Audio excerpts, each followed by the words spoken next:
Aloha, everyone. This is Doug Davis with Karambi Realty, broker in charge here, and doing another Ask Doug session. And today about ADUs versus Ohana units, ADU accessory dwelling unit or Ohana. So those are structures on your property that you could rent or have for family members that add another unit to your property. So for family members or for rental, there's some benefits in doing that. There's differences between the two, and that's what I'm going to go over should you have an interest in doing this to your property. So an ADU is only for single family lots, and the zoning that you have matters, and it has to be residential zoned. So all of the zonings that are residential, so R3.5, R5, R7.5, R10, R20, and one other, which is country district, CD. You'll see that out in like Pupukea and Kaneohe, different areas around the island. Can only be on single family properties. So if you have two houses on your lot, you can't put an ADU on it.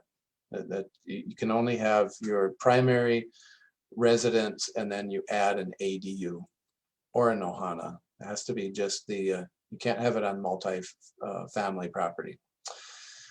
Okay, ADU, in addition to the residential or country district zoning, you must have at least 3,500 square feet of land.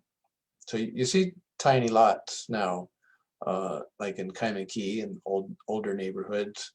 And now most of Kapolei is that square footage or even less. You must have one single family home on the property already. You can't have a vacant lot and just build an ADU. You have to have a single family and then you add an ADU to it. You can't condo it, so you can't sell it separately. It always goes with your house. So when you sell, it's your house and an ADU together. You cannot separate them. And as far as occupancy, it's for you, family.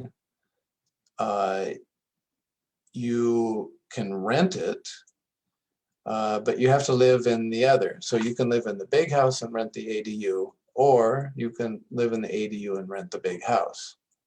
Be one or the other. You also are supposed to rent it for 6 months or longer, not short, and they certainly don't want transient or short-term rentals or bed and breakfast. Can't use it for that. So 6 months or longer for the rental. Interesting. Can be 2 bedrooms, 2 bedroom, 1 bath, 1 kitchen. It can be attached or detached. So you can have a little cottage out in the backyard, front yard, or attached somehow to the house. So give some flexibility on what you can do. You must have one parking on your property, not on the street. It has to be on your property, dedicated for the ADU. And it can't be in the way of the single family parking. And get this, if you're within 1 mile of the rail, you don't have to have any parking. That's crazy. So, okay, and then square footage, if you have a smaller lot between 3,500, which is the minimum, to 4,999, you can have 400 square feet maximum. If you're over 5,000, you can have an 800 square foot max ADU structure. So 400 or 800, depending on your lot size. if you're going to build one of these, you need to get an architect to go through all of the different things, make sure that you have the proper zoning, you have, well, this is a big limitation, and that's the sewer, cesspool, septic. There's limitations on what you can do. So if you have sewer or septic system, you can only have 5 bedrooms grand total for the total property. So if you already have a 5-bedroom home, I suppose you can't have an ADU because you're going to have 1 or 2 bedroom ADU. So you're past the max. That's why you need an architect to go over all the ins and outs of all the different things that you might be able to do. Ohana, which was started much sooner, I think this was back in the 80s when the Ohana allowance was given. Now you have to look on an Ohana eligibility map to see what areas that are allowed for an Ohana unit. Ohana can be any size, so it's not limited to 400 or 800. It can be any size. And you have to have 2 parking on the property, not on the street. It's got to be on the property. It's different zoning than the ADU. Some of it's the same, but some different. Like Ag 1 and Ag 2 is you can put an Ohana unit on for Ag 1 or Ag 2. And R5, R7.5, and R10. So it's quite different. That's another reason you hire an architect. Make sure this is all, you get all the things, all the I's dotted here.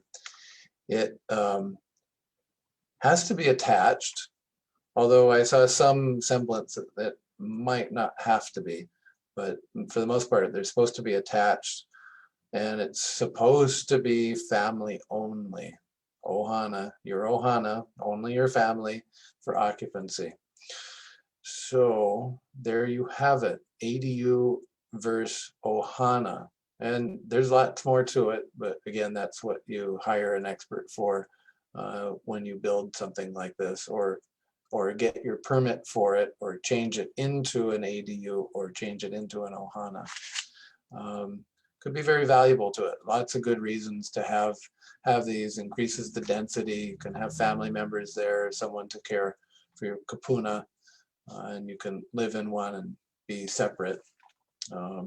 Or you wind down, don't want to live in a big house, and you move into the ADU, smaller place to take care of, and have family, or rent the ADU for the big house. So there you go. Okay, and someone did ask for this Ask Doug session. Appreciate the question, and if other people have other topics they'd like to hear about, let me know. And thank you for your time.